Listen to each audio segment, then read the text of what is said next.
What's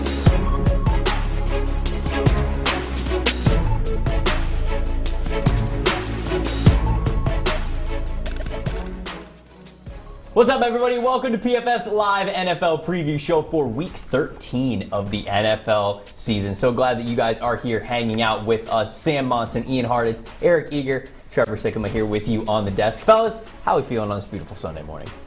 Week 13, great day to be great, boys. Football. It is a great day. I can't believe we're already, I mean, you count up the college show too, we're approaching 30 shows at this point. This season's flown by. We're vets. We're seasoned vets at this point. We really are. Sam? Seasoned veterans. I like it. Yeah. Do you have to get the John Henderson treatment before the game? Anybody have to slap you up before the show? No, I'm a self-motivating individual. I don't need the John Henderson slaps. Eric might, though. Well, I was going to say, if you ever do, you can just let us know. I catch a stray in the first 30 seconds of my trash. Well, he's not here, so somebody has to. Okay. Somebody has to. They got to button up the top there if you're going to be trash. True. Yeah, that's true. Hey. Tresh was on his GQ game on the Friday college football show. If you guys haven't seen that, make sure you check it out. We also have Kendall Valenzuela here with us as well over at the bar set. Kendall, how are we doing this Sunday? Doing well. Excited to be back. Yep. The chat's gonna be popping. I'm feeling it. Mm-hmm. I'm feeling it. You're gonna have a lot of comments and a lot of. Look, if it's Friday, if it's the same thing that happened Friday, it's going to be a lot of people making fun of us somehow, some way. So I believe in you guys. Make sure you get in all of your comments, questions, replies, everything for the show. You can do that over on the YouTube channel or on Twitter as well. Kendall's going to be taking a look at all of those things, so you guys can get on the show with us. We'll be checking in with her throughout the show. So whatever game that we're talking about, if you got an opinion, a take, whatever it is, make sure that you comment. Ken will get you in the show here. Guys, let's talk about the AFC standings. Let's talk about getting some barometers for some of these teams. Eric mentioned that we are so far into the season now. Well, it's go time, I think, for a lot of these teams. As we see, New England Patriots, Buffalo Bills, big time matchup here in the AFC East here today. That's going to go a long way to determining not just this division, but also maybe the one seed. Got the Baltimore Ravens still at 8-3 at the AFC North. Titans still hanging on. AFC South 8-4 there, and the Kansas City Chiefs sitting there at the top of the AFC West. Fellas, anything really stand out to you this week when you look at those standings there? I mean, it's just how big this game is in the AFC East on Monday night, right? I mean, we will talk about this a little bit later, but obviously when you look at the leverage in this game, one team's 80-20 to win the division if they win, the other team's 80-20 to win the division if they win. So to me, that's a big one. Obviously, you have big matchups, in the AFC West tonight with the Chiefs and the Broncos, a team that will be in first place if they win this game. Right. A team that not that many people really liked going into the year. And then, you have a humongous matchup, I think, for the AFC kind of wild card picture with the Cincinnati Bengals and the Los Angeles Chargers. So, in the AFC, I feel like there are way more interesting narratives in the NFC, especially this week. Next week, you'll see more NFC games that have more leverage. What do you guys think? That entire AFC West division being within a game of each other is pretty crazy. It's pretty funny and pretty crazy, especially with Kansas City now being back at top of it despite being 2 weeks away. Sam, you just had to end that sentence early. Just especially with Kansas City back. That's it. That's where you end the sentence. Right. 2 weeks removed no from the dip of their absolute season crisis. Now we're back atop the division. Everything's good. Hands off. Do we trade Patrick Mahomes? Harrison Butker missed an extra point, and we're back. We're back. Yeah. Kansas City. Yeah, for me, it's looking at that AFC South where the Titans, I think, for the large portion of the first 2 months of the year, look like the pretty clear-cut favorite to win that division. But my goodness, pass game, run game, the whole offense without Derrick Henry, now their wide receivers has been problematic. And don't look now, guys, but Jonathan Taylor and those Colts are coming through, and nobody, Eric, wants to play them in January. Yeah, I agree. And you think about that team, though. They go to overtime against. They lose a 3-score lead to the Ravens on Monday Night Football. They go to overtime. They lose that game. Mm-hmm. They have down 14-0, or they up 14-0 against Titans at home. They go to overtime. They lose that game. And then last week they're up 2 scores against the Buccaneers at home. They lose that game. You think about that. Even with their 0-3 start, those 3 games to me are the ones where you look at them and you're like, God, we'd like to have those back. If you had 2 of those back, you're basically in contention to win that division. Now you're 2 games back. You got swept by the Titans. Even though I think right now they're the better team, they're just going to have a much harder road to get this division title and even the playoffs in general, given how many teams are sort of in that 6-6 range. The team that surprised me the most when I look at the AFC standings is the Ravens at 8-3.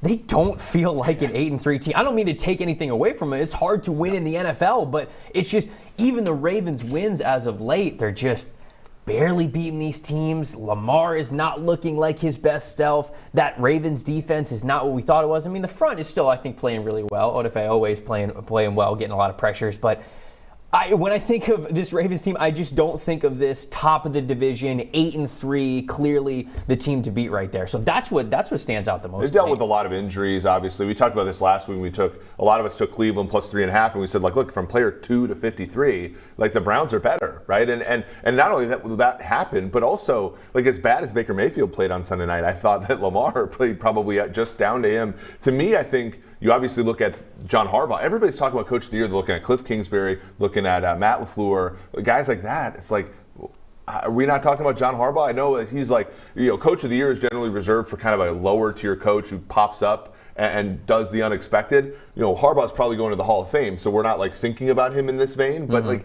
he's probably deserved it more than anybody. And I guess it works out for the Ravens, right? Because everybody, to an extent, has to survive their schedule, right? No, you cannot expect to play your best for a full 16, now 17 game season. It just doesn't happen. So for the Ravens to not be playing great football yet still getting wins, I mean, that's got to actually line up pretty great for them as the season It does in the sense of, like if the cavalry comes home, like you look at Green Bay, we'll talk about the NFC in a second, like they're banged up. And so the fact that they don't win every game by 3 touchdowns, we're kind of like, yeah, but when they get Bakhtiari back, when they get Jair back, to full form, when they get the Zadarius Smiths back, it'll help. The Ravens, the issue obviously is that a lot of their injuries are season long. Like Marcus Peters isn't coming back this year, obviously, and Ronnie Stanley and like guys like that. The one ace in the hole they have is the fact that Lamar Jackson at times this season has played like an MVP, and he hasn't, and they're still winning. That's the one variable that I think they can turn on and still win with. Much similar to Kansas City as well. Like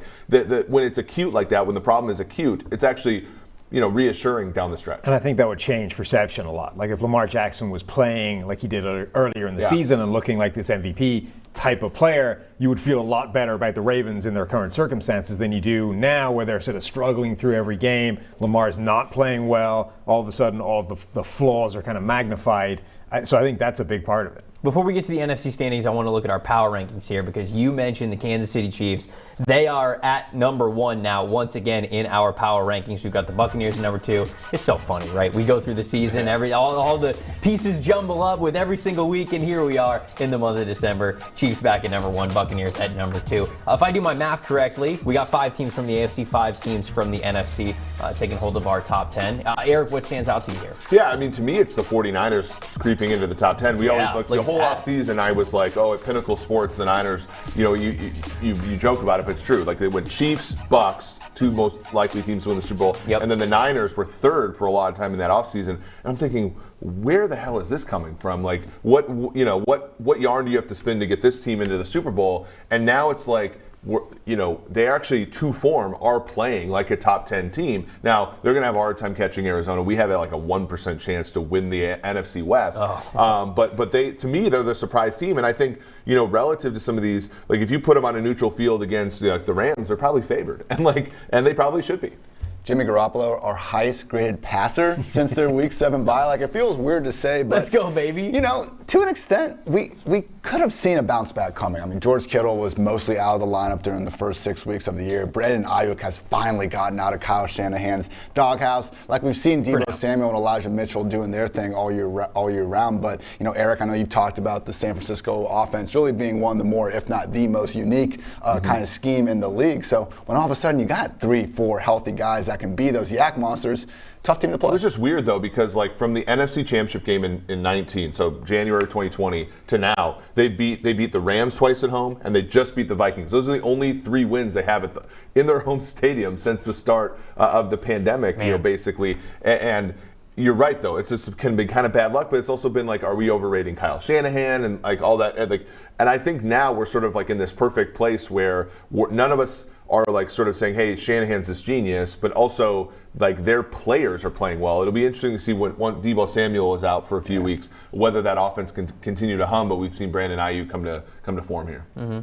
All right, NFC. Let's touch on the NFC a little bit. Let's look at the NFC standings and update on those. We've got the Dallas Cowboys up at the top of their division there. We've got the Buccaneers obviously on top of the NFC South. Green Bay Packers on top of the North. And then we have those Arizona Cardinals sitting at the top of their division. Outside of San Francisco, because we just touched on them, anything really stand out to you? What stands out to me real quick, Buccaneers play the Atlanta Falcons this week. And when I look at the rest of that NFC South, they basically wrap this thing up here if they get a win against Atlanta this week. Yeah, absolutely. That's one, and I think when we talked about the Ravens sort of overcoming a lot of things and becoming 8-3 and being the 1 seed, I mean, you have to look at the 1 seed currently in the NFC too, tied for the 1 seed with Arizona, because like to me, that's like the most impressive team in football, given everything they've had to go through. We had the questions about Cliff Kingsbury, we had the questions about Kyler Murray, and instead of doing what they did last year, which is have him play through the injury and play poorly, they just sat him down. And like they not only sat him down, they set DeAndre Hopkins down, which, I mean, last year if Hopkins would have missed 10 snaps, that team would have imploded. And now he's missed multiple games, and they're winning on the road against division foes as underdogs. I know they had the loss to Carolina, obviously, but like this team, you look at, like, if you wanted, you talk about streaming fantasy tight ends. 2 years ago, if you played the tight end against Arizona, like you were winning the DFS championship every single week. And now Vance Joseph comes in, and they get Zaven Collins, they get Isaiah Simmons. Like the improvement that they've had since Kingsbury's gotten there has been marked, and I don't know if we're necessarily giving that the credit it deserves. The thing that stands out to me is that the Washington football teams are still alive. Your they are pig. coming. Your pig, baby. Look, I said they would cruise through the division. You did say that. They might still win the division. It's just, look, it's one of those cruise ships with a terrible illness sweeps across the ship. Yeah, it's like the one that Ron DeSantis wouldn't let back in Florida. Right, bad weather, a disease. They hit an iceberg on the way. Yeah, it's a cruise. It's just not the one cruise. I thought it was going to be. I'm all for it. Look, we're not supposed to.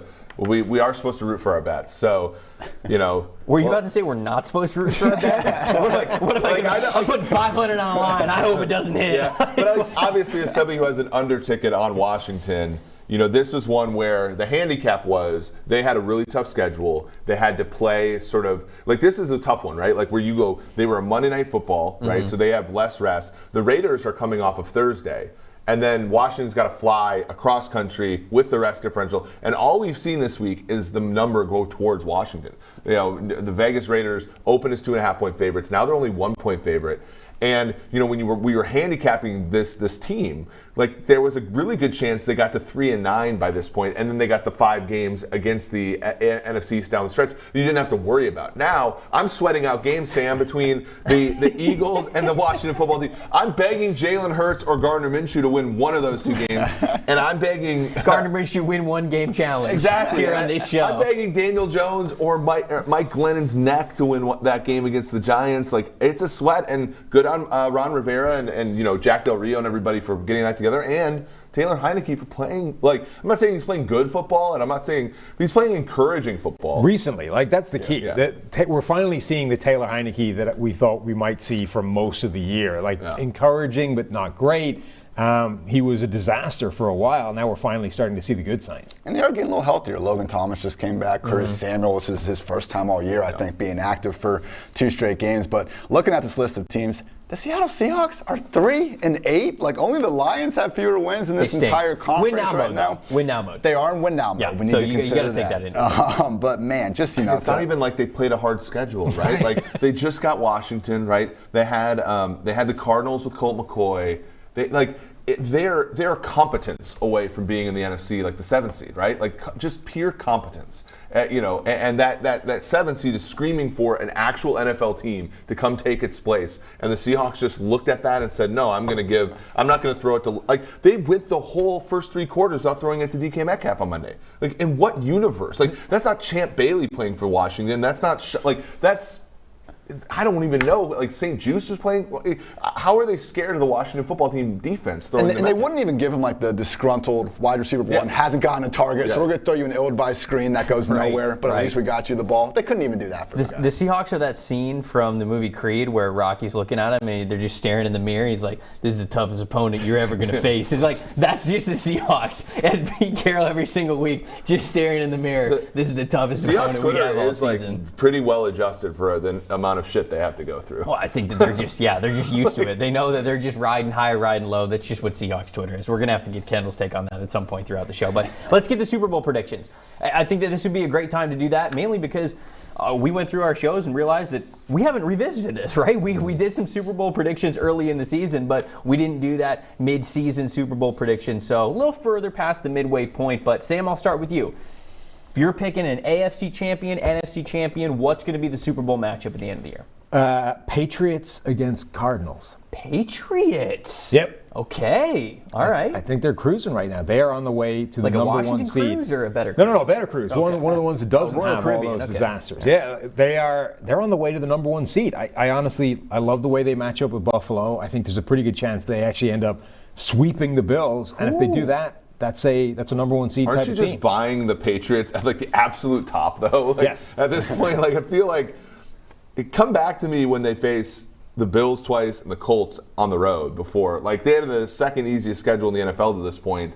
Like I get it. I get faith in Belichick has rarely been thwarted, but like I don't see it. I actually have, if you go to the betting markets, but also if you look at our simulation. Well, yes, mine is buying a team at the absolute peak and therefore crazy. Eric has gone really out on a limb and has picked the two favorites all the way along. We're in a get it right business, aren't we? Chiefs, Bucks. Can't root for your bets though. Chiefs, Bucks. I'm not supposed to root for my bets. Chiefs, Bucks.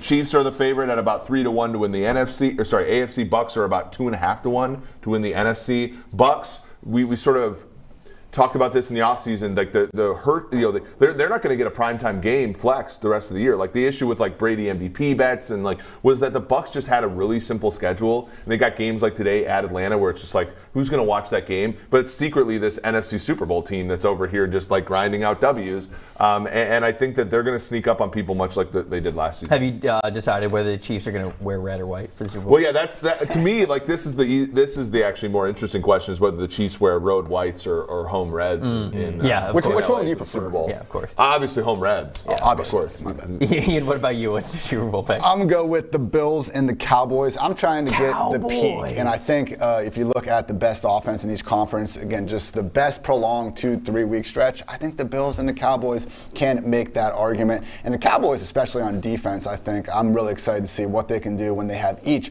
of Parsons, Lawrence, and Gregory healthy. It's going to have to go through Tampa Bay, maybe Los Angeles. I know they're not playing great, so probably didn't need to mention that. But going through Tampa Bay, how do you stop Tom Brady? If at all, you got to get some pressure on them. I think they do have the horses to do that. And then with the Bills, Josh Allen, it's been a roller coaster, but even with that roller coaster, they have the second-ranked scoring offense in the conference. That defense, I think, stands up better, even without Tre'Davious White, compared to the Chiefs, compared to some of the other top contenders. So I think the peaks of both these teams can give them the chance to get there and play that game effectively. I like you get good odds on that bet, and I do like this idea of like you look at the Cowboys. And they're currently kind of in a trough, right? Like they did not play well Thursday night. I think the Bills are always going to be kind of a little bit underrated because they have an easy schedule. They have an easy schedule going forward, so they're always going to like kind of kill the bad teams, and we're going to be like, what the hell does that mean? And then it depends upon how they play against New England, which a lot of people, including Sam, I think it's reasonable to assume they're going to struggle against New England. So I think this is a good long shot. I'm going to do best of both worlds here between you guys, and I'm going to go Bills, Bucks. This was my Battlestar Galactica. This was my Battlestar Galactica. This was my Super Bowl pick at the beginning of the season, and this is probably the closest my preseason Super Bowl pick has ever been to actually still being able to manifest. So I might as well ride with it. I still think the Bills have the makeup to make it to the Super Bowl. The Tre'Davious White injury sucks, and I think that's a pretty decent blow to that. But I think that Josh Allen's playing well enough. I still think that he could play even better. That's encouraging to me. And the Bucs are just pretty beat up. And I think that once the Bucs get healthy and get their suspended players back. I think that this is a roster that was the exact roster that won the Super Bowl last year. This is going to give them a chance to do that. So I'm going to go with Bills Bucks. I'm going to stick with my guns. I'm going to stay with what I went with in the preseason. Maybe it'll be a magical ride there. Before we get into these game previews, got to remind the good people that Western and Southern is teaming up with PFF's very own Chris Collinsworth to get you insight that's going to get you ahead on both your financial and fantasy scoreboards. You want to hear about Chris's old playing days, or maybe some behind-the-scenes stories with Al on Sunday night, or maybe just the answers to all those financial questions that you're really looking to answer? Well, now you can do both. And every question that you ask Western and Southern actually gets you a ticket to maybe win a catered game or a catered party for the big game in February. You can ask these questions by going to westernsouthern.com/ask Chris. That's westernsouthern.com/ask Chris. All of the questions are answered on Chris Collinsworth's podcast, as well as Western and Southern's Instagram. Remember, with Western and Southern, you can rest assured on game day. Steelers and Ravens, a historic AFC North matchup. One that these two teams, when we talk about rivalries in the NFL, they don't like each other. They don't care that Big Ben's on his last leg. They don't care that Lamar Jackson hasn't been playing well. Both of these teams just want to simply get a W against the other. Sam, I'm going to start with you. There's a lot of things to preview with the quarterbacks in this matchup. Is that where you're staying? I believe the line is Ravens on the road 4.5 here. What do you think about that line? Yeah, I think we covered this a little bit before. If Lamar Jackson was playing well, you would feel so much better about the Baltimore Ravens, top to bottom, and in this matchup as well. I think if that was the case, but Lamar's skid is kind of concerning. He's gone, basically the last 5 weeks, his grade's gotten worse every single week, steadily from this incredible 80-plus grade to the 60s, to the 50s, to that disaster against the Cleveland Browns where both quarterbacks couldn't see defenders, like just heave the ball right at guys in the middle of the field. This season, early in the year, Lamar had actually kind of busted the narrative of, well, all you got to do is make him pass. If you make Lamar pass, he turns into a pumpkin, he can't play the game. There was a bunch of games where they were put in that situation. Lamar played extremely well, was able to get it done. Right. But he now has 7 games this season with multiple turnover-worthy plays in them. And it's too many. You cannot put the ball in harm's way that much and still win games with regularity against good teams. They've been riding it so far. But if Lamar can just reverse that skid, and there's realistically no reason he's in it right now, I think the Ravens are a much better team. Yeah, I mean, I mentioned at the top that I'm shocked to see the Ravens with the record that they have. You talked about the low passing grade. I mean, since week 7, lowest passing grade in the NFL is the Baltimore Ravens. They're right around 50 for us. And so they're also the 4th lowest in EPA per play when they're passing. And it's just not good. They're just not on a good skid right now. Like you said, the script is always make Lamar pass against you. And sometimes it's really worked for him. And that's when the Ravens almost look unstoppable. Because when you look at their rushing numbers, they're still top 20, top 15 when it comes to rushing the football. I think they're actually 3rd in EPA per play when rushing the football. So they're still doing really great things on the ground, but that counter that when it goes right, you look at Lamar Jackson and you just go, the hell do we do? If he's going off, well, he's not going off. And now we're seeing a really vulnerable Ravens team. They're not very good right now. Fortunately for them, neither are the Steelers. So I'm going to still take the Ravens in this one. I think every team in the AFC North has a top 10 most difficult schedule going forward. And a lot of that is that they play each other, but also like the off-division stuff is tricky for every single one of them. So when you look at the AFC playoffs from a getting the 1 seed standpoint, all these teams have a lower chance than their counterparts in the AFC South and the AFC West and East. But in this game, I mean, if the Ravens do win, you're looking at a 96% chance to make the playoffs, a 67% chance to win that division. We're a little lower than on the Ravens in that division than the betting markets because, Cincinnati, but also injury risk and stuff has really hurt them. But if the Ravens win, the Steelers have a 1.4% chance to make the playoffs the rest of the way. So, and if the Steelers do get a win, it's about 1-8, so 12.3% to make the playoffs in that event. So the Steelers are in rough shape right now. They're basically playing the job of the spoiler, and I think, with respect to the Ravens, this is a team that has goals, right, of getting the 1 seed, winning a Super Bowl, all that kind of stuff. And do they sneak up on them today? I don't think Big Ben's good enough. That's why my bet in this game is under 44. I like that too. I think Eric's last point is the major one here. I'm sitting here yesterday trying to watch some college football, enjoying my Saturday, and then we get the report saying, Big Ben isn't going to play football next year? Really? Did everyone know that except for Big Ben? Because, look, I understand. Fair, he didn't play football this year either. I understand, like, if, people haven't gone out there and watched every single Steelers game. I hope you haven't. It really has not been a joy this year. But Big Ben isn't just a bad quarterback. He is arguably the worst starting quarterback left in the league at this point. Pick a stat, any stat, you're going to see him at the bottom of it. And we got 38 qualified quarterbacks. He's 36th in PFF passing grade, 35th in turnover-worthy plays, 24th in big-time throw rate. So Big Ben is not making elite throws. He is making a bunch of mistakes. I mean, I guess other than that, though, he's playing great football. I mean, other than that, everything's going really well. All right, well, okay, so everybody's kind of riding the Ravens here. Yes, did you just see those stats? I did. I saw him. Just getting some clarification. I think it's important to note, though, like an interdivision game, on the road, like a lot of people I've seen on Twitter and social media and stuff are like, well, how are the Steelers only 4.5 point underdog? It's for those reasons, right? Like the market set fair lines. It is the kind of weird game where, for no good reason, Pittsburgh plays it closer than they should and end up, causing exactly. some problems. And we saw this like last year. They did beat the Ravens twice. One game when everybody was at full strength-ish. Right, and that was the whole thing, was like turnovers and Big Ben not being terrible. The one thing you did point out there with the big time throws with Big Ben is like that's the best thing he's doing right now, and that is to me like what I would do if I were the Steelers against the Ravens, who play a lot of man coverage and blitz. Is I would just go over the top and try to win one-on-one matchups, maybe get pass interference penalties, that kind of thing, because that's really like if you're going to trust Ben to complete 10 balls on the way to the end zone, like one of those things is getting picked off, or there's going to be a sack fumble or some BS. Like the only time the Steelers have really had success over the past year plus is when Big Ben throws the ball downfield and some sort of nonsense happens down the field. And they do have decent enough receivers, and the Ravens are banged up in the secondary. So that is the path here, but I don't foresee that being successful. It's just the one card that they have to play. I was about to say that Baltimore secondary is all sorts of banged up. Though pretty much, we've gotten two good things out of Pittsburgh. Najee Harris and Deontay Johnson, just in terms of volume, which is all we care about in fantasy land. But Deontay, since week 1, has been a top 24 fantasy wide receiver in every single week. Guy's good at the game.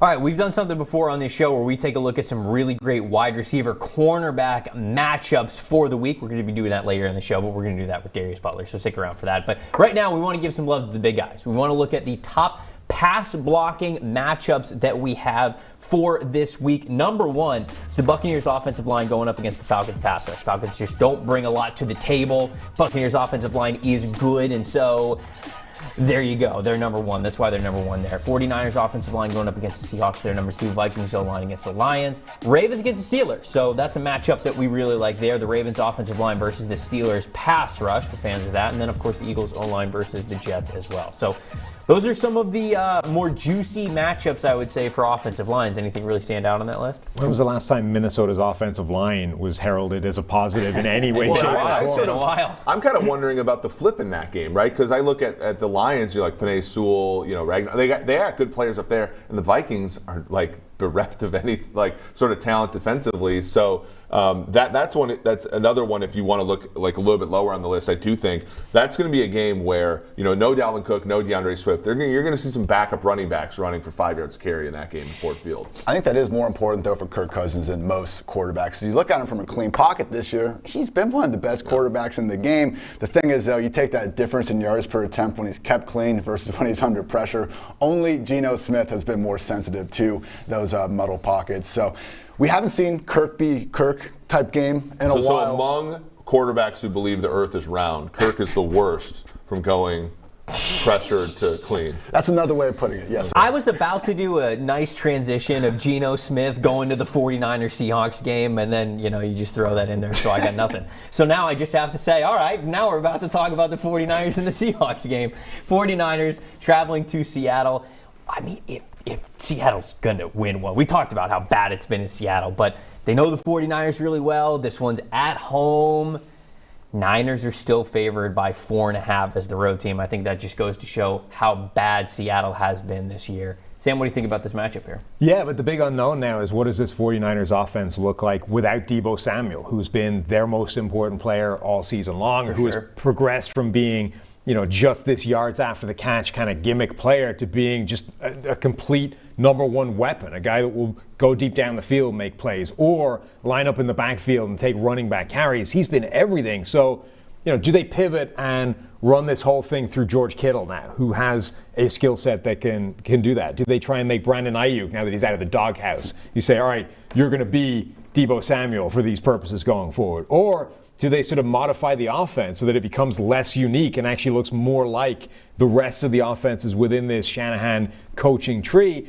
Ultimately, it probably doesn't matter because Seattle is so bad that whatever they turn this offense into, it's going to be too much but for do you them. think Seattle, though, from a matchup standpoint, is actually decent enough? Like their best players on defense are the Jamal Adams.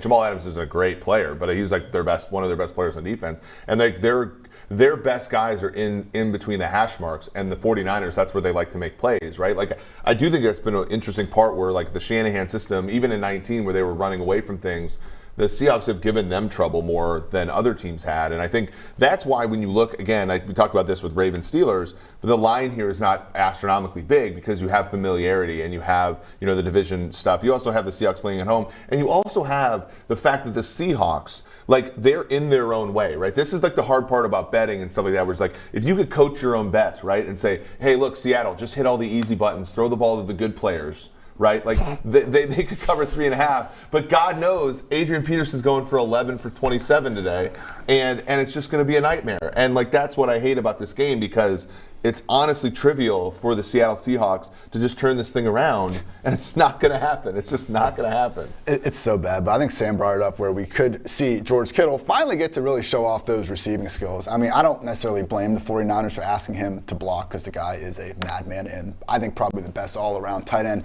in the league. But, one of the best metrics we have at PFF for kind of showing efficiency with receivers is yards per route run. You look at guys with at least 100 targets over the past 2 years, and both Deebo Samuel and George Kittle are in the top 5 league-wide. So for Kittle, it's just more about, like, do they need to use him as a receiver in the offense? They do this week, and that's problematic when Jamal Adams, good in the box, getting after the passer. Not so much when you got to guard George Kittle. When you look at the defenses of these two teams, in terms of PFF grade, decently even. The Niners are 21st in the NFL. Seattle Seahawks are 19th. When you look at offense, they couldn't be more different. The Niners, since week 8, have the number 1 ranked PFF offense, number 1 PFF grade right there, and Seattle has the 30th. It's just bad. And I think that's what, you talk about a lot of the offensive woes there. The 49ers have played in 5 games, and they're 4-1. Seahawks have played in 4 games, they're 1-3. I mean, these are just two teams going extremely opposite directions, and it's hard not to roll with the Niners, even with them missing a crucial offensive piece. It's just hard to find. Yeah, San Francisco wins this game in Seattle. They're in the playoffs 84% of the time per simulation. Like, they're kind of where the Saints were a few weeks ago, where it's like, it's you a couple games ahead of everybody else, right. and like, you're basically what the Saints have been the last 4 weeks away from missing the playoffs. A catastrophe there. Seattle's less than 1% chance with the loss today. With a Seattle win, the Niners are still at 52% to make the playoffs, but Seattle climbs up to about 3.5%, 4%. So the Seattle Seahawks are not dead, and I think that we're going to talk about that in a second. But, like, for all intents and purposes, this is a must-win for them. But they've been in must-wins for the last month, and it hasn't really mattered. Well, that's why you sign Adrian Peterson. It's a must-win mode right now. Yeah. They've got their backs against the wall. So now we're going to play a little game called Dead or Alive. Pretty much exactly what you think it is. We're going to say a team, and we're going to talk about what's the barometer here. Like playoffs, just playoffs. God, you guys. So I think we're doing this where I will say a team, and then I want to hear from you guys whether you think they are a potential playoff team or whether you just think the season's dead. There's not really a reason to have hope in this team. They might win a couple down the road, but it's not really anything. Niners. I'll start with the San Francisco 49ers. You guys think they're dead or alive? Like, alive. Legitimately. Alive. Not just percentage-wise, but like you think you actually believe in it. Okay, so we've got all 3 alive. They're the Colts of the NFC. They're a team that's unique enough where if you play them in the playoffs, it's going to be hard to get out. But they're not a team that I think is going to win the Super Bowl. But they're a team that if your favorite team's playing them in the playoffs, you're a little nervous. Okay. We saw Jimmy G get him to the Super Bowl, much better defense that year. But I think our conversation with the 49ers, though, is we know what Jimmy G can get them to be. Why not try to see what you have in the unknown entity that is Trey Lance? But, hey, we know what they can be, and that still is a contender regardless. Okay, Seattle.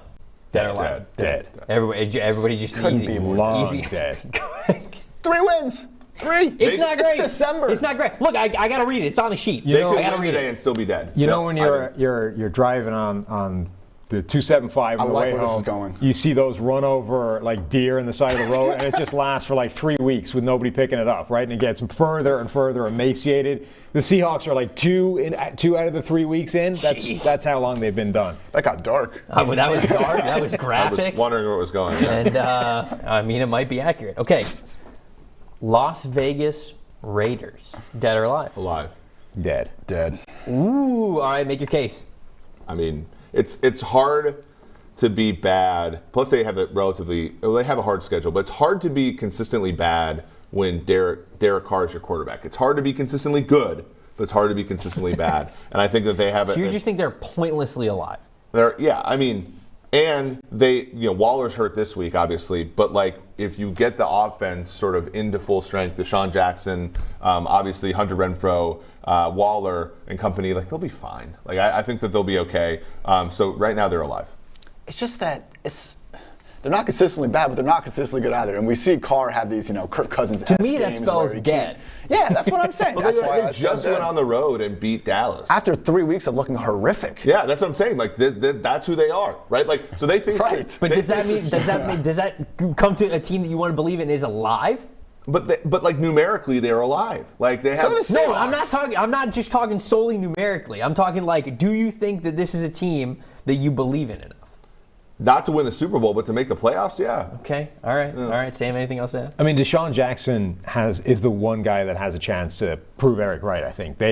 He can replace what they lost with Henry Ruggs, that deep threat that changes everything, and not just on the plays where you actually target him, but on every single snap he's out there, and your defense has to respect his speed and has to adjust the way you play coverage. And I know it's noisy, but their defense has been fine. Are we listening to ourselves right now? So a 45-year-old Deshaun Jackson is what's going to make or break the Raiders? I didn't say it. Look, the Ramsplaining told me that it was early in the season. Ramsplaining. Some of your best work. Thank you. Washington football team, dead or alive?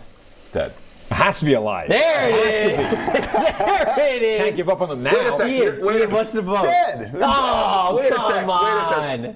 I know the conferences are different. So obviously 5 and 6 in the NFC is different than 6 and 5 for the Raiders in the AFC. But like Taylor Heineke and like Derek Carr, like we're just ignoring that differential right there. Look, Taylor Heineke gave Tom Brady the best game anybody gave him in the playoffs last year. That's all I need to say. I mean, Carr beat, And then took him down this Carr year. beat the Ravens.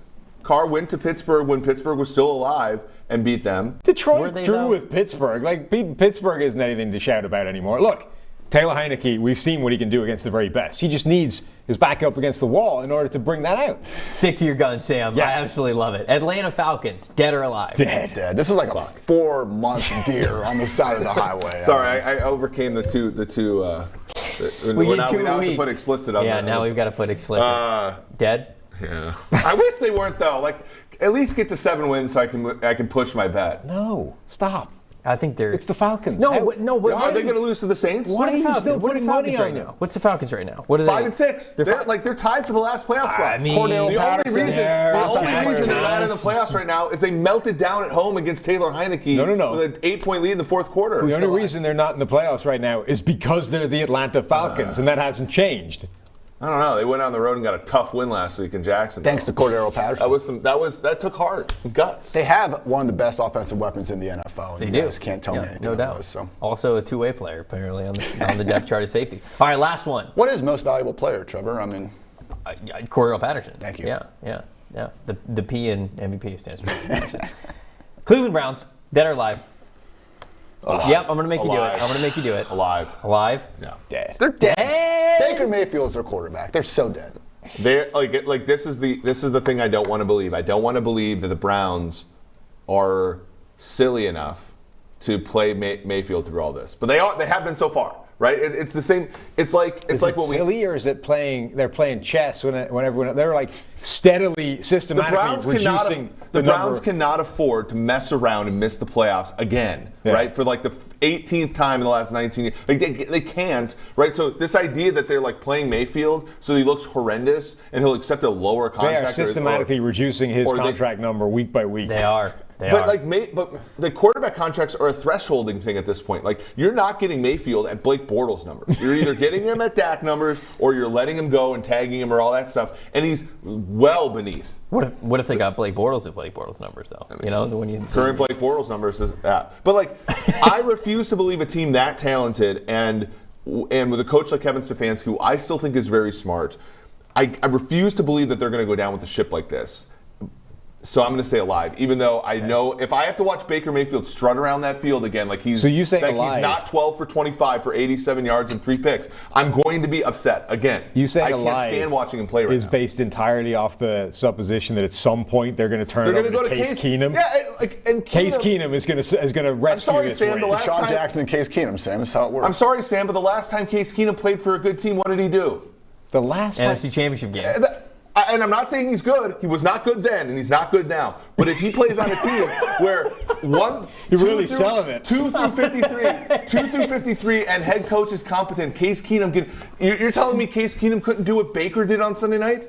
Everyone can do what Baker's been doing. That was a tire fire. That was awful. Yeah. I mean, you do have to think about it. How many torn labrums does Case Keenum currently have? As far as I'm aware, none. Yeah. The Browns have How much heart does Case Keenum have? A lot. The Browns scored 14 or fewer points in 6 games since September ended. That's more than any other team in the league. Kevin Stefanski was like, why would we move on from Baker? Why not, man? Give us Case Keenum. Didn't we already see Case Keenum come in this season and look terrible? They won. I'm sorry, Sam, did they not win that game? Yeah, because D'Ernest Johnson had like 1,000,000 yards. Yeah, I'm not sure Case Keenum was rescuing this thing. Thank you. They're playing for Keenum. They're playing for Keenum. I had to save that one for last because I knew that would be the best conversation of anything. We've got another fun game that we want to get to, but before we get there, got to remind the people of all the great deals that we have over at Pristine Auction. This is your go-to place for signed sports memorabilia. If you're looking for a certain team, a certain player, whatever it is, check them out. Best part about it is it's all auction style. So all these things can start out at $1 bid, which means that you can get some serious steals. If you use the promo code PFF when you sign up, you're going to get $10 off whatever it is the first auction that you win. Not just the first one that you bet on, it's going to be the first one that you win. All of the best autographed sports memorabilia over at pristineauction.com. So now we're going to play a fun game. I'd say it's fun. It might just be a screaming sweat fest between all of us here on the desk, where we're going to do like a blind reveal, but for certain players. So Kendall's going to help us out with this. We have no idea who these players are, but she's going to give us hints in the form of, I believe, the position and the PFF grade. Is that correct? Is that how we're playing this game? Yeah, we've got a little clues for you. Okay, we get a little deeper there. And then I don't know if it's just going to be absolute anarchy on the desk and you guys are going to be shouting out names, but whoever guesses this player first using PFF premium stats, they're going to get a point. And we'll keep score here. I think that we have about 5 or 6 of these players, depending on if we kill each other before then. But Kendall, who is the first one? All right, first one. And another note: if you get the answer wrong, you get a point deducted. No. So, yeah. No. That's in the fine. What? That's in the fine print Can here. we go negative? I'm going to be Jameis Winston and just sit on my 0. Oh no, this is bad. Okay. All right, ready? So we only get one guess then. You only get one guess, and if you guess it wrong, you get to make fun of each other. In this economy. Okay. All right. Okay. All right. So who am I? The first question for the person is: I have an 88.5 offensive grade this season as a quarterback, 3rd highest in the league. Kirk Cousins. Yeah. Ian got it. King State Kings. Was that just trying to troll me? Yeah. Yes. You didn't even get a point for Kirk. I knew it was Kirk. I refuse on principle to answer that question. All right, you want the next one? What were the rest of the clues? So the rest of the clues were: I've thrown more yards than Dak Prescott and Aaron Rodgers. I didn't know there were more clues. Yeah, there were more clues. He knew. And then the other one was: I have 23 touchdowns and only 3 picks on the season. That would have given it away. Yeah, that would have given it away. Yeah. I wish we had buzzers. Just to like hammer in, You can make like the noise. like Family Feud, where you got the one hand behind the back and you just like slamming the buzzer to be first. All right, Sorry. ready? Yeah. All right, who am I? This is the second one. My 10 touchdown receptions this season is tied for the league lead. Adam Thielen. No, wrong. 0. Now you have 0. I've got another one. We've got 3 questions per person. So if you want me to go to the next one, I can. Go to the next one. All right, next one. I also lead the league in contested catch rate at 76.9%. Huh. People in the chat are probably screaming at us. Yeah, no, because you guys, yeah. TD. I almost don't want to go to the last one because it's going to give it away. Do you have an answer? Any you guys got guesses? I can go to the next one if you want. You got guesses? Cooper Kupp. No. Okay, No. so that was his guess. He didn't get one. Open guy. He didn't get one. -1. That's catch rate. Doesn't mean there's a lot of them. So then Just means only he's me and done Eric well. can. Okay. Yeah. Right. Do I have to say a vote, or can I not to lose points? Come on, like I'm trying to win the game. You're last in prize picks on the college show. You don't want to do this. You can't Trevor. Kirk Cousins your way through this event. Kendall, I didn't need this. I'm so sorry. I did not. I'll need give this you. I'll from give you the last clue. So now it's whoever yells the name fastest. Okay. I could see even more production over the next 3 weeks after a fellow wide receiver got suspended this week. Chris Godwin. What? Mike Evans. Let's go. Let's go. Come on. Woo! That's your team. That shouldn't have taken you 3 questions. You let him just sit there You and ain't get the got right it? answer. After all by that default. crap, I come through. Look, at Evans is the even end. pointing at Eric right now. He's like, what the hell, man? What's the score, my man? Right there. Yeah. Okay, so All right. 1. 1, 0, -1. -1. All right, Trevor. See, that's the fire that you needed Take to that get prize going. picks, yeah. All right, yeah. next one. I'm just Baker Mayfield out here. Who am- Insult me and I play well. Who am I? My 4.26 yards after contact per attempt leads the NFL. Jonathan Taylor. No, what are you doing? Nick Chubb. Yep. Oh, come on. Don't give me that what am I doing? That was close. You discovered the secret of this game in the last round, and then you ignored it and jumped right out and tried to actually I got make a guess. overzealous. Yeah. I got overzealous. All right, Nice ready? uniforms. So Ian takes the lead. Okay, Ian 1, 0, -1. Right? Yes. Okay. Yeah, All right. sure. What's the next one? All right, next one. I'm not going to be an idiot. My 12 sacks this season is tied with J.J. Watt for 4th most in the NFL. Wait. J.J. Watt had 12 sacks this year. Damn. TJ Watt. TJ Watt or JJ? Next clue. No. Wait, JJ Watt has 12 sacks? No, it's not. No, you guys are wrong. No, it didn't. No, what did you just say? Oh, sorry. My 12 sacks this season is tied with J.J. Watt for 4th most in the NFL. That's wild. Oh. Okay, what's next? Next. My 52 pressures and a 21.6 win percentage versus blocks are also ranked top 5 in the NFL. Micah Parsons. Oh, No, that was not I was about Micah. to say that, so thank you. I got this. Chandler Jones. No. Now I'm left. So Kendall, I didn't say anything. No. He didn't say anything. Okay. You guys All were right. asking about J.J. Watt. So, okay. After signing with this team in 2021, some said my production. Matthew Judon. No. What? Some said my production would dip without the help of Cam Jordan. Oh, I know Wait. who it is. Damn it. Oh, it's Trey Hendrickson. Yes. Let's go. There we go. I'm so bad at this. All right. I went till the very end on the second one, immediately on the third one, lost a point, and then very end. I on actually this think the stem, I got out ahead of you. It was a reasonable stem for Matthew Judon. That was good. That was That's good. true. That was good. Okay. That was good. We've got 2 more. We've Okay. got 2 more. All right. All right. My 59.6 coverage grade ranks 75th in the NFL. Sheesh. Trayvon Diggs. Oh, yeah. Wow. Good one. There we go. There it Scared is. my- Okay, wait. How many points do you have? -1? -1. Negative one. What are you at? Minus two. -2? 0? I got 1. Yep. Last one. All right. I'm 23 for 25 on field goal attempts this season. My only 2 misses coming from 40 to 49 yards out. It's Nick Folk, and I hate that I know this. No, it's not. Just always be confident. Always set yourself up for like the best case scenario. You're the what's the Celebrity Jeopardy on Saturday Night Live where he buzzes in immediately and he's like, this is the answer, and then he like goes on to like do the next question. It's completely wrong. Sean Connery. I'm going to let you know, the chat has already guessed this answer, so it's just you guys being way behind. Field goal? Field goals. All right, I'm going to the next one. I'm a Screw kickers perfect anymore. 4 for 4 from 50-plus Justin yards Tucker. this season. Yes. Wait, Justin Tucker's missed from 40 to 49 this year? I was pretty sure I knew that, but I wanted the second clue. Kendall, tell the people who won. You. You won. Cowardly. Coward. Literally, Coward. I predicted the way to win this game before we even started, which is just not say anything. Not say Sit there anything, quietly until everyone else screws it up. Hey, you know what? A win is a win is a win. Chargers and Bengals. That's next game. Speaking of. Going on. Yeah, speaking of just wins and wins and wins.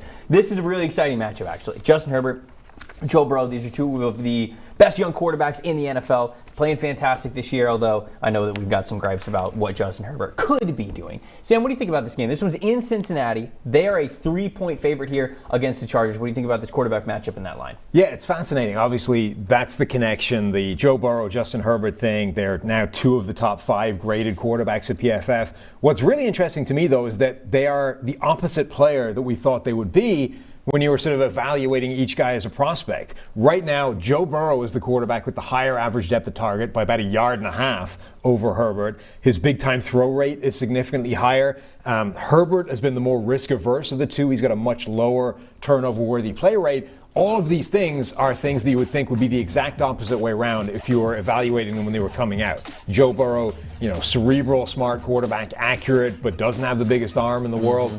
So I'm kind of amazed at the fact that they've presented themselves as these 2 different types of quarterbacks. But like all of those numbers, I think would lead you to favor Joe Burrow. Like he actually is more aggressive, makes more big plays, despite the fact that Herbert is arguably capable of far more than he is. And because of that, I would lean with the Bengals. Yeah, this is what I don't get about these 2 teams. Neither team has a great offensive play caller, right? Like Zach Taylor has not been all that impressive through 2.5 years. Joe Lombardi either, but it looks like the Bengals are saying, "Look, this is your team, and like you're allowed to overcome a lot of these things." And he's saying it as well. And we'll get you a wide receiver in the draft, and blah blah blah. And like he's mostly done that, as you said, 8.7 yard average depth of target for Joe Burrow, 7.3 or so for Justin Herbert. And with Herbert, it's the same thing with the Chargers we see every year. It's like, why are they 500? Well, they're 500 because every game they play is a coin flip. Why is every game they play is a coin flip? Well, because they keep the games confined by definition. Right. You go down the field. Yeah, you're going to have some games with when you're Joe Burrow and they lose to the Browns by 30, but you're going to have other games like last week where it's not even in doubt after the second quarter. And you almost never get those games with the Chargers because they're just not allowing him to open up, and it seems like they're afraid to fail on offense, and that's putting them in a position where they were the favorite. They were like minus 200 or so to win the AFC West like a month and a half ago, and now they're clear underdogs to do so. It's been like this 6-week stretch where the offense has struggled. They had the one blow-up game against the Steelers, backups. That kind of reminds me of the Chiefs beating up on the Raiders. Like, all right, cool, you put up a lot of points again, but this offense is not fixed. And the big glaring difference we can see in the first half of the year and the second half is the usage of Mike Williams. I understand targets tend to be more of a, product of the receiver getting open as opposed to anything the quarterback's doing. But with that said, we know Mike Williams isn't exactly known for separating to begin with, and to see him go from really 1A, 1B with Keenan Allen to barely even getting involved in the offense. I mean, 53 targets compared to 27 over the past 5 weeks. It's just maddening to me. And the biggest issue has been the lack of downfield opportunities. Yeah, it looks nice when Keenan Allen and Austin Eckler are just eating up the receptions. We love that in full PPR fantasy and stuff. But Mike Williams, weeks 8 through 12, just three targets, at least 20 yards downfield. It's a lot easier to cover everyone else when you don't have to worry about someone going behind you. Yeah, I think that lack of variance there is just really hurting them. And now you're in a position where, and again, this is where understanding probabilities, understanding all that, really helps in that, the Chargers have tried to get on the green, right? Tried to basically play every team close and so on and so forth. And yet they're in a position now where if they lose this game, they have a 1-in-4 chance to make the playoffs in the AFC. Yeah, Bengals with the win have an 81% chance to make the playoffs for the first time since 2015. Obviously, if the LA Chargers win and they're 3-point underdogs here, they have a 61% chance. The Bengals playing their sort of and again, we don't want to think about the Bengals as like this, the old Chargers, Don Coryell type thing, but they're playing a high variance brand of football. And even if they lose, there's still basically a 50-50 chance to make the playoffs. So, obviously the approach for the Bengals has been superior to that of the approach for the Chargers, and it manifests itself in what happens in each outcome today. When you look at this game, we're kind of a broken record talking about Justin Herbert and Lombardi and everything that's kind of holding him back there. We've talked about that a lot over the past couple of weeks, but the script for this game actually might be able to give us what we want to see, because when you look at the Bengals and the Chargers, both of these teams are either top 10 or top 15 in the NFL in yards gained and also points scored. So these are two very good offenses with really good quarterbacks. The Chargers, 29th in the NFL in points allowed per game. So a script could exist here where Bengals jump out early. They get whatever it is, 7, 10, maybe 2 touchdown lead on the Chargers.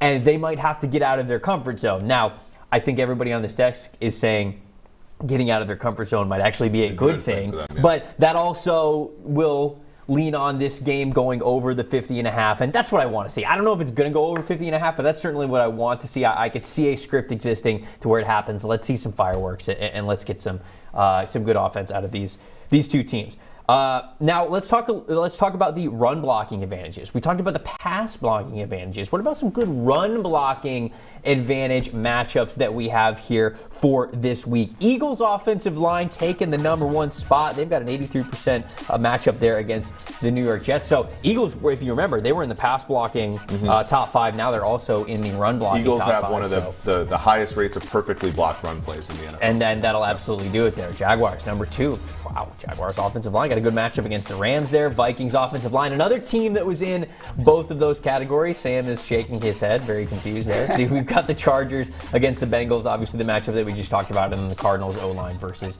the Chicago Bears. Sam, still surprised to see the Vikings in there? Vikings offensive line? I mean, always.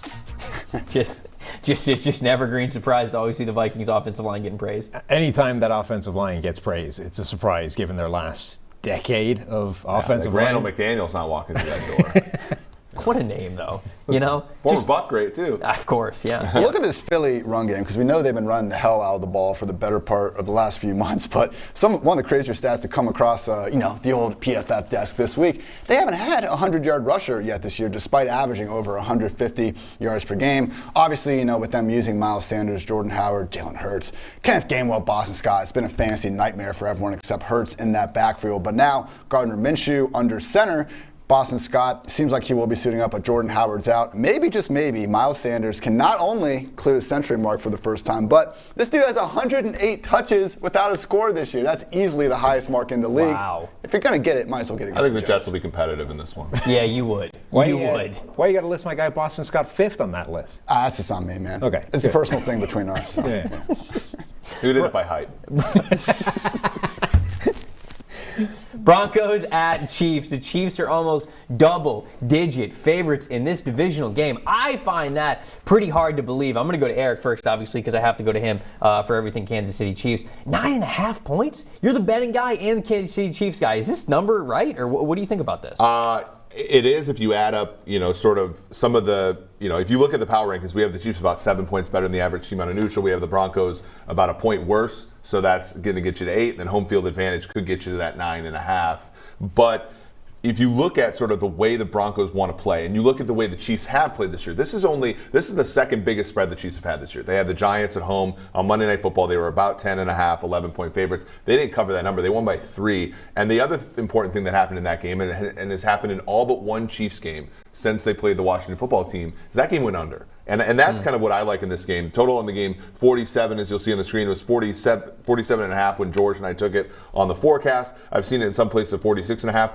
The Chiefs games now play under, and when you look at the career of Teddy Bridgewater, his games play under, and he covers the spread. Now, again, this is due to a lot of confounders, but Teddy Bridgewater in his career is 42-18-1 against the spread. That's nuts. Which is unbelievable. And again, I think a lot of it is because of the way he plays the games. He plays the games close to the vest, and frankly, he's not that great of a quarterback, but he's good enough to keep games close because he doesn't make those catastrophic errors. And I think that's how this game plays tonight. I think the Chiefs, to me, they have to show me that they're going to get away from the RPO stuff. They're going to get away from the shotgun stuff, and they're going to play like they did against the Raiders because they played a great game under center, no RPO stuff against the Raiders. They reverted back to it against Dallas. How did that Dallas game end? 19-9. It was exactly the kind of under game that you sort of become accustomed to for them. So I think you see that here. Broncos have a great defense too. And so I think this game plays close, and I think the markets are a little off on this one. Yeah, I'm amazed that this number is what it is. It's like the last month of Chiefs games didn't happen in order for this game to end up where it is. Like the biggest area of crisis for the Chiefs, or like the moment of peak panic, was when they were 2-0 in the middle of beating the Packers, beating the Giants. That was when everybody was like, oh, this thing is broken. The Chiefs are in real trouble. Then they faced the Raiders, who simply ignored the game plan to shut them down. And everyone's like, they're back. And then the Dallas game where they scored 19 points. So This is the first defense that's almost certain to just play the exact blueprint that was causing them problems earlier in the season, and we're going to get to see if they've actually answered any of those questions. Now, Denver doesn't play as many too high coverage shells as you would think they do, given Vic Fangio as their head coach. It's about 29% of their snaps. I would imagine that goes up a lot in this game, and we will see them run basically the full version of this game plan. If that happens, like, the Chiefs aren't going to score enough points for this to cover. Well, and that's the thing. And by the way, the markets I have seen in some places are down to like 8.5. You know, like all the way to the point where you could tease Kansas City down to less than a field goal if you want to. I think that's kind of one of the things that the books are doing. They lay a number like 9.5 because if you tease down to 3.5, you're not getting any value. So not oftentimes you're going to see this thing glide all the way to 7 before you see it sort of settle 8.5, and you could tease it down to 2.5 because of the field goal stuff. And you're starting to see that. And markets do tend to efficiency. So you are seeing people, I think, have the same opinion that we've had at this table, which is that maybe this is a little bit too many points to be giving Bridgewater and the Broncos. I do believe that we have seen the worst of the Chiefs, if you will. Like, I think that they had their struggle, and I think that they are going to be better. However, I pointed this out last week with the Broncos being really good at defending deep and defending an intermediate. They're one of the top coverage units. They're both top 10 in both of those spots. So even if without playing that too high coverage shell buzzword kind of thing that we talk about with the Kansas City Chiefs, they are already good at doing that. So if they play more too high stuff, or if they adjust a little bit, we already know they have that success. They're third in the NFL in least amount of points allowed per game. And so when you kind of ball all that up, as well as Teddy Bridgewater being a spread against the spread god, that makes me think that this number is just way too big. I'm taking the Broncos at 9.5. I think the one thing we could see from the Chiefs, they're a smart team. I think they've, hopefully been able to look themselves in the mirror and see that they need to do something to fix this offense. And we'll be getting a third option involved. Obviously, Clyde Edwards-Helaire just got off the IR a couple weeks ago. They brought in Josh Gordon to try to do these things, but you really won't find another offense more reliant on their top two options. Luckily, they're Travis Kelce and Tyreek Hill, so things usually work out. But on the year, in terms of every team's top two pass game options, Tyreek and Kelce are first in receptions, second in receiving yards, sixth in combined receiving touchdowns. So, I go back to that playoff run where they obviously won the Super Bowl, and Sammy Watkins was making big plays, week in and week out. They tried to draft Mecole Hardman in round 2. They obviously used the first round pick on CEH. I think that will unlock, again, that third piece of the offense will unlock the best. People forget that Sammy Watkins played 2 AFC title games with the Chiefs and had 100 yards in both of them. The fact is, and we saw this against Tampa, when you're the Bucs, and you draft 5 day 2 defensive backs in the course of 3 years, and then you get to a Super Bowl against a team that's very top heavy at the receiver position, you can shut them down and make a team play left-handed. Denver is in that position right now. Denver has guys like Kyle Fuller sitting on the bench, and they're like, he's a good player. Like, you have good players sitting on the bench in your secondary. That can really stretch out a team like Kansas City when all they can do is go to 1 or 2 guys. Watkins was the guy where when you figured out how to take away Kelce and Hill at the same time, and defenses have been able to do that, like the Giants did that earlier this season. When you've been able to do that, Watkins was the guy that would go off in a one-on-one matchup because he was good enough to beat number 3 DBs one-on-one all game long. They don't have that guy on the team anymore. Yep. What about the what happens if? What's the this one has crazy implications. So if Denver were to win this game, they'd be up to 55% to make the playoffs. The Chiefs would go down to 66.6%. Denver's division title odds would move up to 31%, so about 1 in 3. Chiefs would go beneath 40% at 38.5%. If Kansas City were to win this game, it really kills Denver. Denver's chance for the playoffs is 19%. Kansas City's 93%. The division title odds are almost nothing for Denver if they were to lose this game. Down to 3.3%. KC would be at 79%. Those numbers obviously depend upon what happens over there in Cincinnati today with the Chargers, and also what happens in Vegas with the Raiders. But given sort of average outcomes there, the Chiefs are about basically minus 400 to make the playoffs, to win the division in the AFC West if they were to win tonight. All right, we got to get to some inactives. Kendall's got to talk to us about some inactives that we have going on here. So, Kendall? Yep. So, inactives today include Justin Fields, Allen Robinson, Sterling Shepard, Kadarius Toney, Philip Lindsay, and Jalen Hurts is officially inactive. Oh, okay. Other than that, the Giants are stacked. Yeah, right, of course. So we have our plea for Gardner Minshew. Gardner Minshew do something challenge, right? Wasn't that what we said at the top of the show? That's what we need.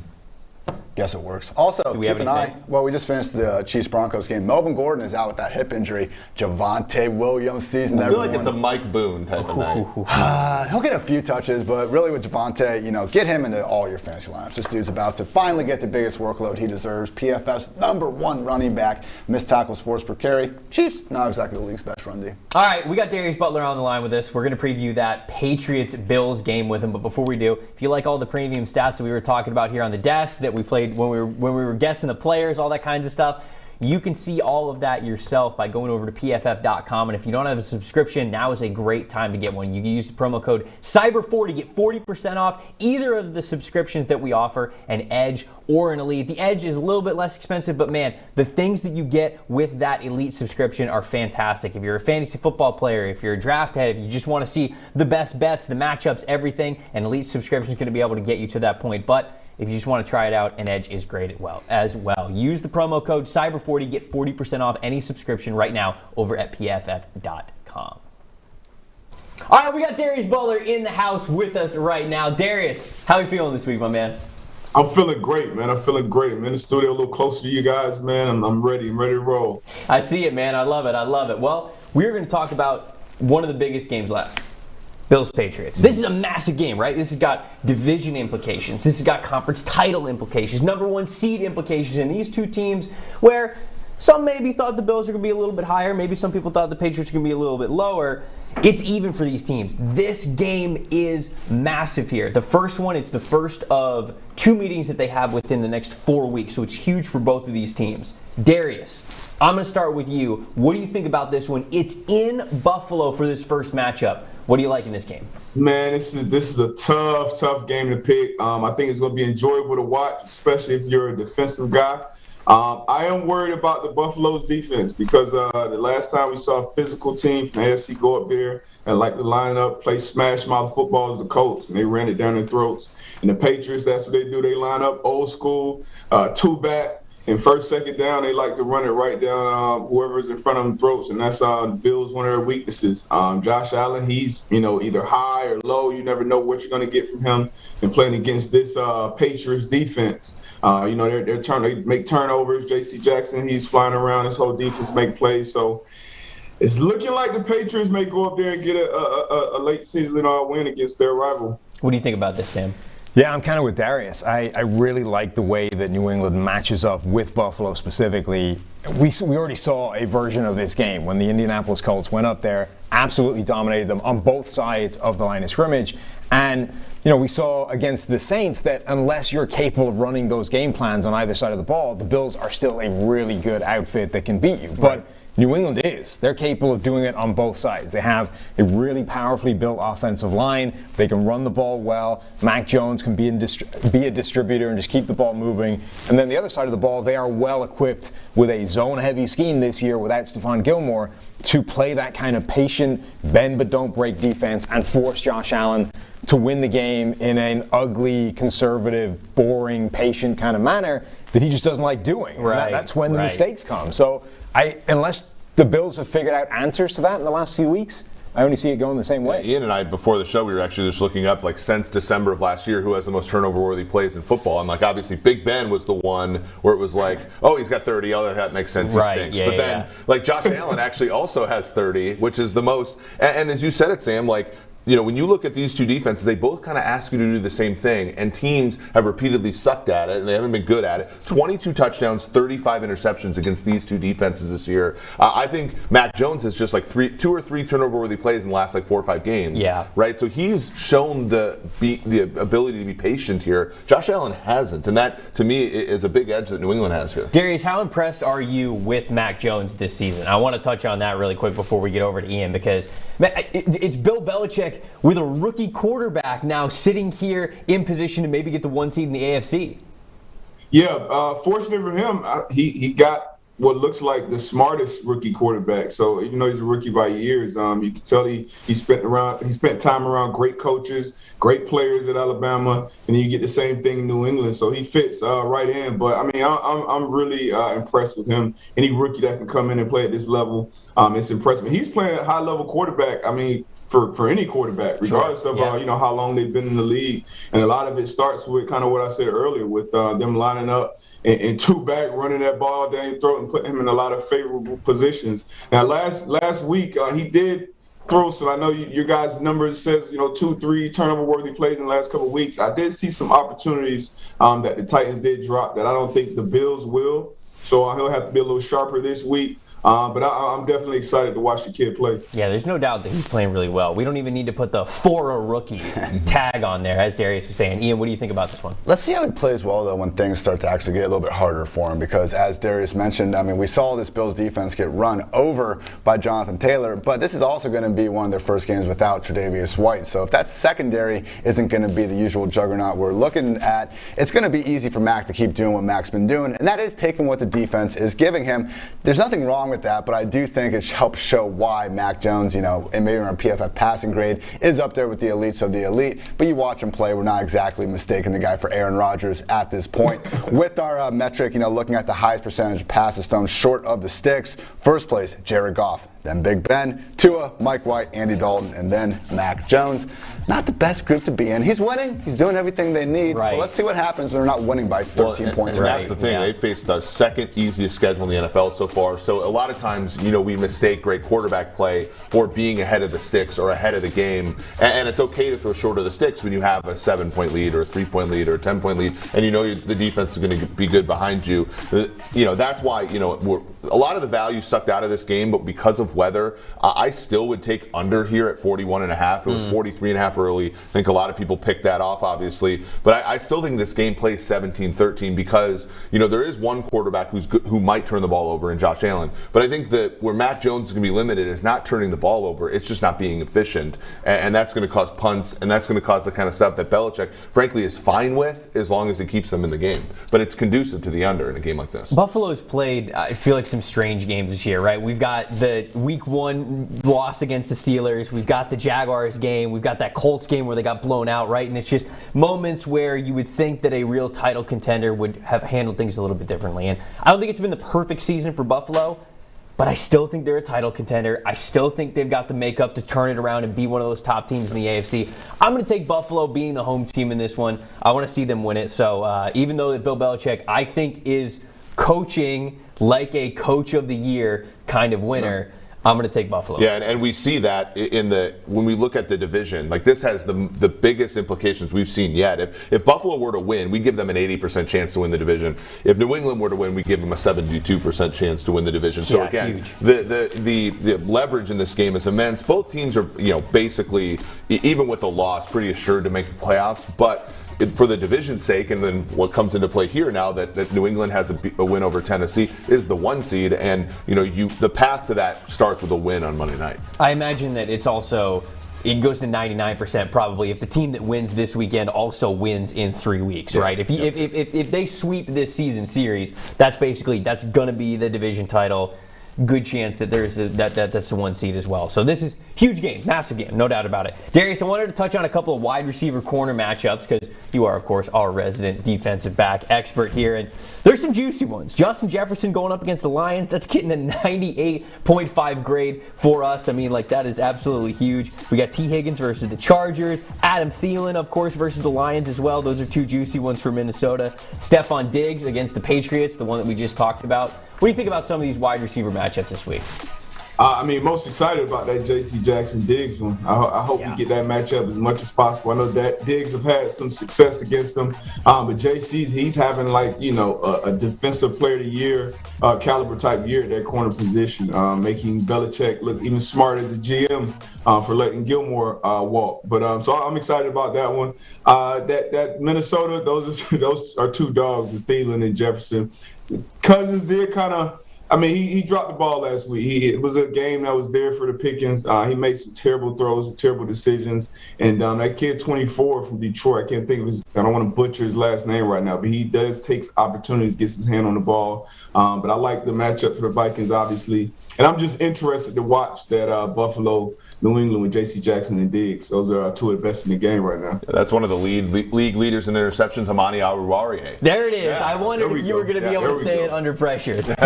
I was kind of Cousins-like in that delivery there. It was a little skittish. It wasn't a win at Lambeau. It wasn't. No, it was not a win at Lambeau. No. Okay, we got to revisit Matthew Stafford officially. Not a win at Lambeau. Not guy. a win I told at you Lambeau guys guy. He was not a win at Lambeau guy. We are for those of you who are watching for the first time or didn't catch the show last week. We're keeping a running tally of quarterbacks that we simply are win at Lambeau guys or not. It's two buckets. It's one or the other, and we were wondering if that was. It's not too many guys in that bucket. Right. But it's just a funny, different way of saying, is this guy good? Is this a win? Could you ever see Matt Stafford go on the road and beat the Packers? He's done it. Absolutely. Maybe not. I mean, Packers getting those points at home, that was just as bad as Saban getting points in the SEC championship.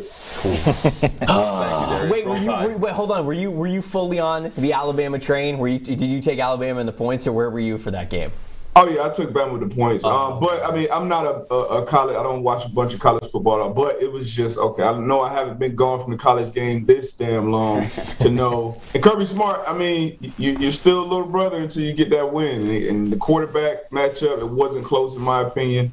Defense, of course, but. I mean, at this point again, I got to bet on the offense. You don't need to watch too much college football to know that if Nick Saban's getting points. Yeah, I feel like that it almost helped that you didn't follow college football that closely all year for that game, because that was just is Nick Saban getting a touchdown? I guess I'm going to auto bet this. Right. Darius, let's talk about some other bets. Who's your best bet of the day when it comes to the NFL? Might be a Cardinals guy with some, hopefully some injuries being on your side here this week? Yeah, it's been rough betting this NFL. I might have to start watching college ball more actually next year. But Kyler's coming back. Kyler's coming back to this Arizona Cardinals team. And I think this Cardinals team, this team has been the best team from wire to wire. From week one, they came out of the gates fire, and they haven't slowed down at all, even with their quarterback being out, D-Hop being out. They should get both of those guys back. I'm not sure if any updates happened this morning, but last I heard it would be a game-time decision. They've been practicing, so they should be trending towards playing. And with them being back, getting 7.5, they got to cover 7.5 against the Bears, led by most likely Dalton. I'm taking the Cardinals with this team. They're just a better team all around, and this is the time where the better teams continue to separate themselves. So I got the Cardinals covering against the Bears. What do you guys think about that one? Yeah, I mean, Colt McCoy so far, not to, this is not a quarterback stat, but like Colt McCoy so far this year, 2-0 against the spread as a road underdog. Can he do it as a road favorite here? That'll be interesting. Darius, where do you think the line goes if they announce Colt McCoy here? Because that's really the leak here. If you put Murray, and Hopkins on this team, I think this line's a little short. But if you put in the uncertainty there with Colt McCoy, where do you think this line goes? And would you double down on the bet?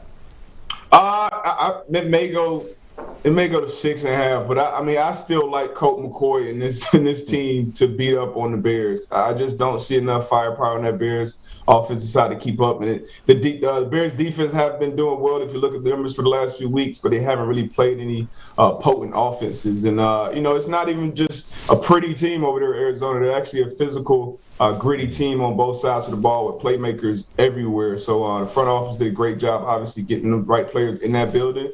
And sitting at 9-2, still I still see them going in and winning this game and covering against extremely this ugly Bears team. No doubt about it. Who's your dog of the day? We got to get your dog of the day in here too.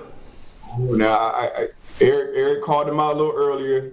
Everybody's been calling these guys out. Actually, Big Ben came out. Leak that he'll be retiring and hanging up after this year. Ryan Clark was talking about, the culture and how it's, not recognizable. It's a lot of talk outside of that locker room right now. So I went away from the stats and even the film, and I said, you know what, at home, getting 4.5 in December against the Baltimore Ravens team. I think this 4.5 was too big of a spread either way, because it's not like Lamar's been playing great either. They've been winning some ugly games up there in Baltimore. So I'm going with Pittsburgh, my dog of the day at home. He's riding with Big Ben. How do y'all feel? I'm riding with Big Ben. Don't say that out loud. Okay, all right. Sorry. It's like sorry. He's riding with Big Ben. Yeah. It is hopeful. TJ Watt got activated on Saturday off the COVID list, and they are also optimistic Cam Hayward is going to play. So if we could imagine a crazy world where Big Ben plays like anything other than a terrible quarterback, that should at least. Yeah, this number opened at 3.5. I think a lot of people ended up backing Baltimore. I think fairly resilient team as far as injuries. They've sort of faced a lot of similar injuries that the Steelers have, and they've been able to sort of win games where they probably shouldn't have won and other teams wouldn't have won. I think 4.5 is a little bit high to be laying, but you can't put me in front of. You can't put Big Ben and me in front of a bus. I'm not doing it. I'm not losing my money. Last week we had the Steelers. We all reasoned through this. We all coped through it. We said, oh my gosh, the 3-point underdogs in Cincinnati. Cincinnati. We're not talking about Baltimore. We're talking about Cincinnati. Hey. We're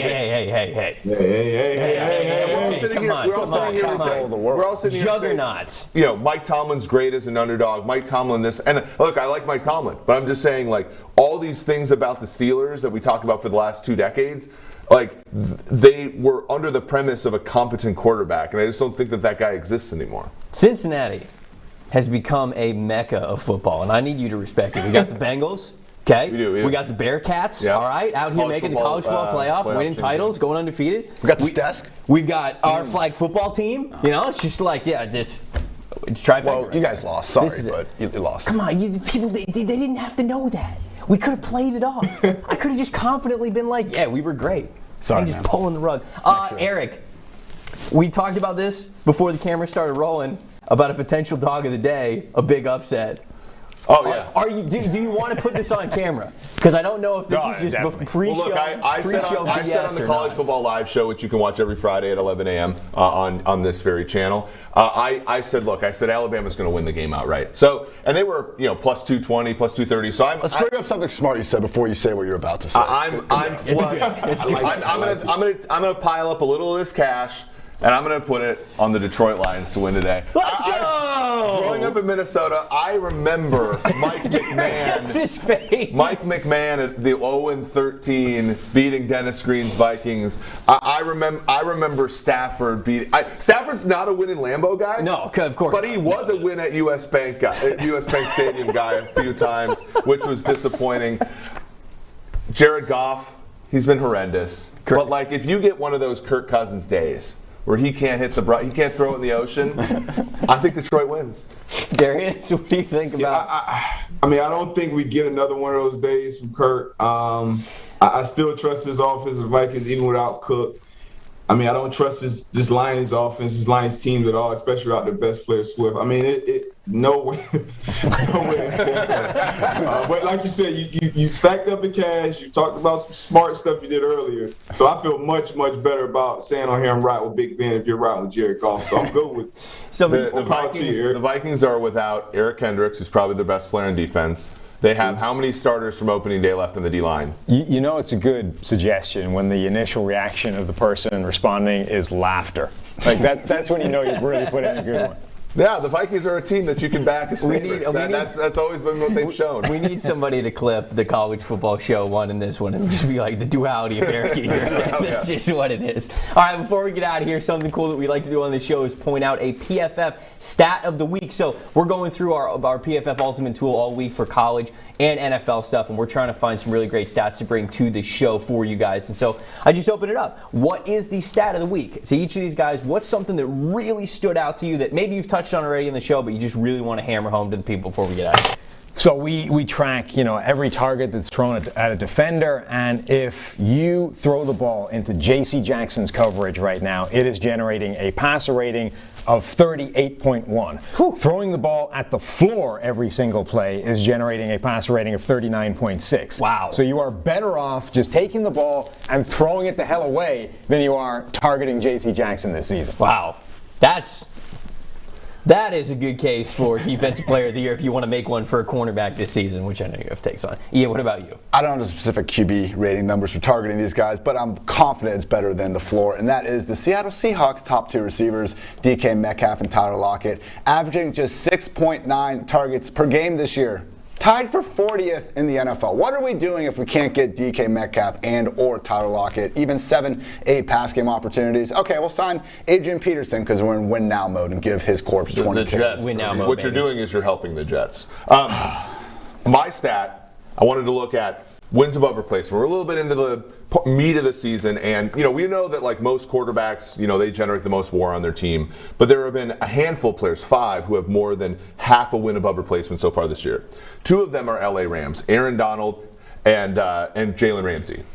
There's another one, Cooper Kupp, who has .47 wins above replacement. 3 players who are, and then you add Stafford, so 4 players who are adding almost a half a win above replacement to this team, and yet the Rams are on a 3-game losing streak and basically have no shot of winning the NFC West, no shot of that 1 seed, no shot of a very nice path to the win now in the win now season. And so it's really interesting. This is how the Rams have built their team, and it's working. It's just the wrong way to build a team, unfortunately, and we're seeing that sort of in broad daylight in 2021. Yeah, well, I mean, if they wanted to be in win now mode, they should have just signed Adrian Peterson. I think they built the team great. I think the problem is their quarterback. I mean, obviously, that's the most valuable, most important piece on any team. And I think the problem there is Matt Stafford and how he's played as the season has progressed and how he's playing against good teams. And I think you got to get the playmakers on defense. You obviously had the playmakers. Losing Woods hurts, obviously, but I think you got to put a lot of this on Stafford, what's going on in LA with the Rams. Yep, no doubt. My stat of the week, we're going to jump back over to college. I actually got to go to the Big Ten championship game this weekend, so I got to see Michigan cap off a big win against Iowa, but most importantly, I got to see Aiden Hutchinson, the Michigan pass rusher, in person. The reason why I'm bringing it up on this show is because he's in conversation for the #1 overall pick. People have talked about him top 5, top 10. What is he? In the Big Ten championship game, he got a 93.5 pass rush grade. That was his 5th elite pass rush grade of the season. This guy is unbelievable. I am fully in on him, you putting him into the conversation of him being a #1 overall pick. Kayvon Thibodeau's in there as well. You could talk about quarterback, even though quarterback's not really strong in this class, but we always know that's going to be something that teams look for in the top 3. I was blown away seeing him in person. I've already been super impressed with him throughout the entire season, but that many elite grades, saving his best and most dominant performance even for a championship game, I'm all in on Aiden Hutchinson. He is absolutely fantastic. So just wanted to make sure I got in there and shout out Aiden Hutchinson. Give you a little bit of an NFL draft preview as well. Kendall, before we get out of here, how have things been? How's the chat been? Things have been good. Chat is always on fire today. Good. So good. I think for me though, I just need a Gardner Minshew day. I don't know about you guys. I need the social team to be able to tweet out what can't Gardner Minshew do. What? Today. Oh, so. I was gonna ask I'm with you. What constitutes a Gardner Minshew day? But actually, just opening it up. Gardner Minshew is 100% hurdling somebody today. There's no chance. We gonna get a fake slide in there from Gardner? I don't know. I think I like that better than the Lions bet, honestly. Like, I can get behind that. What He'll hurdle someone. I can get Gardner's diving. He's hurdling somebody. He's obviously throwing a pick 6 in the flat, but like it's going to be the gamut of quarterback outcomes is going to be spanned by Gardner Minshew. And that's why we watch. And that's why it's must watch TV. Darius, anything else before we get out of here?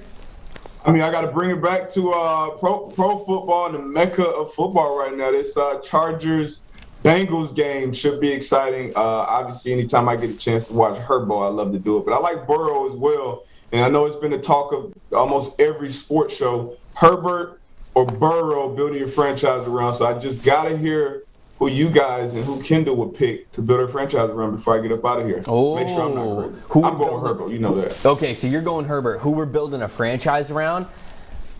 I think I'm also going Herbert. Don't tell the city of Cincinnati, but I think I'm going Herbert. I got Herbert. He's been better and younger. Sorry. Wow, there it is.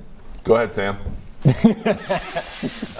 What are you gonna fade him? Is this a trash move here? I think it's Herbert too. But the issue is Herbert's averaging 1.5 yards less average depth of target. Right. To me, Herbert's not the problem. Joe Lombardi's the problem. That's the thing, though, right? I think everyone defaults to the idea that Herbert is not responsible for his own actions within this offense. I think he's more of a reason for that than other people do. I'll be the one. I'll go with Burrow. Thank God. You have Herbert as a I just work here kind of guy. Apparently, yeah. Kendall? Herbert or Burrow? Yeah, I have to go with Herbert. Okay, all right. Sure. At least Sam. I'm glad that Sam picked. Where's the Bengals helmet? I didn't want Get to over here. I didn't want to be the jinxing show that's got like all the same scores and then the other team obviously wins. So we can't do that. So you can't get us on us for that. Man, that's going to be an exciting game. There's going to be a lot of other exciting games that we have throughout this Sunday slate as well. Thank you so much for tuning into the show. For Darius Butler, for Kendall Valenzuela, Sam Monson, Ian Hartitz, and Eric Eager. I am Trevor Sikkema. Thank you for watching. We will see you guys right here, same time next week.